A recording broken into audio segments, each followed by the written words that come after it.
السلام علیکم ورحمۃ اللہ وبرکاتہ. آپ یوٹیوب چینل دیکھ رہے ہیں, میں خرم خورشید ہوں.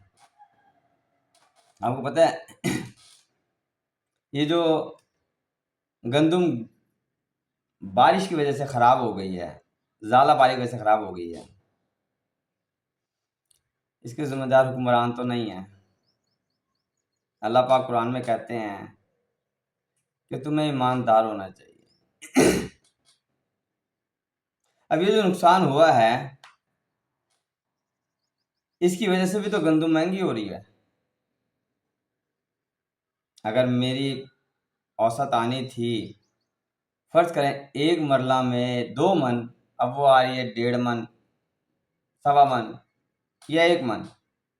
اب میں کیا کروں گا, میں اس کو برابر کرنے کی کوشش کروں گا. مہنگائی ہو گئی,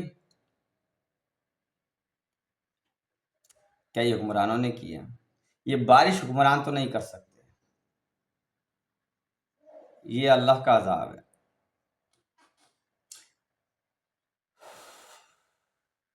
ہمیں اپنا گروان دیکھنا چاہیے کہ ہم کتنے ایماندار ہیں.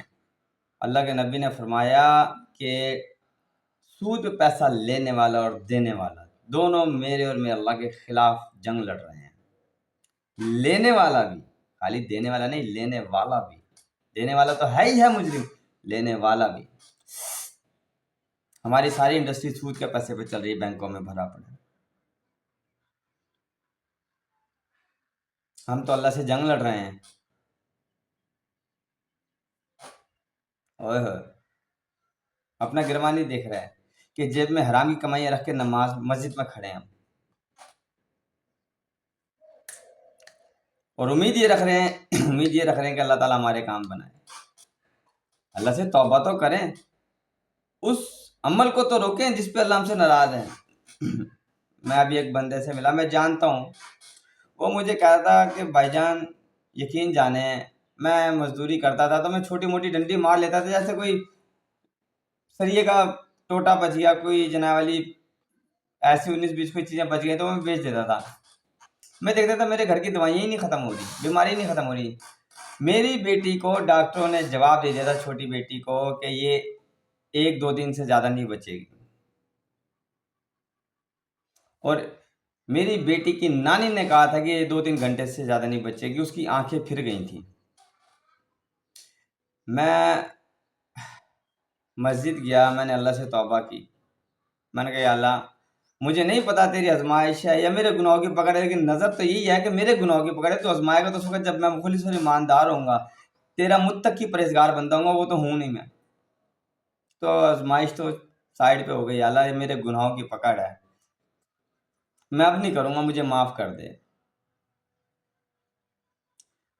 اور اس کی نانی جب آئی دوبارہ کچھ گھنٹے بعد, تو وہ بچی سہارا لے کے بستر پہ چرپائی پہ بیٹھی ہوئی تھی. اور وہی ڈاکٹر جس نے کہا تھا کہ 2 دن بڑی مشکل سے جیے گی, اسی ڈاکٹر نے دوبارہ دوائی دی. ڈاکٹر تو دوائی اینڈ تک دے رہا ہے, جب تک آخری سانس ہے ڈاکٹر دوائی دیتا رہتا ہے. اور وہ بچی ماشاءاللہ آج فٹ ہے, حیات ہے. دیکھیں موت کا وقت مقرر ہے, لیکن تکلیف سے تو وہ نکل گیا نا. میں نے ابھی پچھلے ویلاگ میں کہا تھا کہ اگر ہمارے معاشرے میں حرام ختم ہو جائے نا, تو آدھے اسپتال خالی ہو جائیں گے. ہم حرام چھوڑ رہے ہیں, اسپتال خالی ہو نہیں رہے. اور بیماری اگر آپ کی کمائی حلال کی ہے نا, تو آپ کو ایک 4 آنے والی گولی سے بھی آرام آئے گا. اگر نہیں ہے, حرام کی کمائی ہے, حلال کی نہیں ہے, تو 4 کروڑی گولی بھی آپ کو آرام نہیں دے سکتی کہ اللہ کی نافرمانی ہے. اللہ کا حکم اس گولی کو, اس دوائی کو یہ ہے کہ تو نے اثر نہیں کرنا, تو نے اثر نہیں کرنا. اللہ میں ہدایت دے, حلال پہ آنے کی توفیق دے, ایمانداری پہ آنے کی توفیق دے, جو کہ آسان کام نہیں ہے. میں نے ایک اسٹیٹمنٹ پڑھی نبیل کی, اداکار ہے, کہ حلال اور ایمانداری ایک بہت مہنگا سودا ہے, ہر کسی کے بس کی بات نہیں کرنا.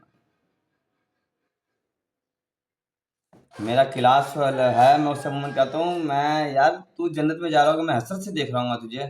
اس نے جس دن یہ حدیث پڑھی نا کہ سود کا حساب کتاب کرنے والا بھی جہنم میں جائے گا, وہ بھی برابر کا شریک ہے، اس نے اسی دن وہ نوکری سے ریزائن کر دیا۔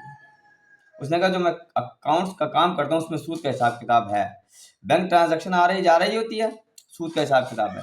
اسی دن اس نے جاب چھوڑ دی۔ جب اس ایمان کے ساتھ لوگ آئیں گے تو آپ اور آپ کی میری اوقات ہی کچھ نہیں رہے گی۔ اللہ میں ہدایت دے، ایمان پہ رکھے، اور بیوی بچوں کی خاطر حرام نہ کمایا کریں۔ یاد رکھیں انہوں کو آپ سے کوئی لینا دینا نہیں ہے۔ یہ آپ کی قبر فاتح خانی کرنے اس وقت آئیں گی، آپ کی بیوی آپ سے آپ کی قبر فاتح خانی اس وقت کرے گی آپ کے مرنے کے بعد، اگر حلال کمائی پہ پلے گی۔ باقی تو حضرت نوح علیہ السلام کا بیٹا بھی کفر میں مر گیا، اور یزید کا بیٹا 3 بر اعظم کی حکمرانی کو ٹھوکر مار کے چلا جاتا ہے کہ میں لان بھیجا سے تک پہ جس کے نیچے آل رسول کا خون ہے، جس کے نیچے آل رسول کا خون ہے۔ تو ہدایت اللہ کی طرف سے آتی ہے، بھی بچوں کی خاطر حرام نہ کمایا کریں، کوئی فائدہ نہیں ملنا۔ دعا میں یاد رکھیے گا، شیئر ضرور کیجیے گا۔ فی امان اللہ۔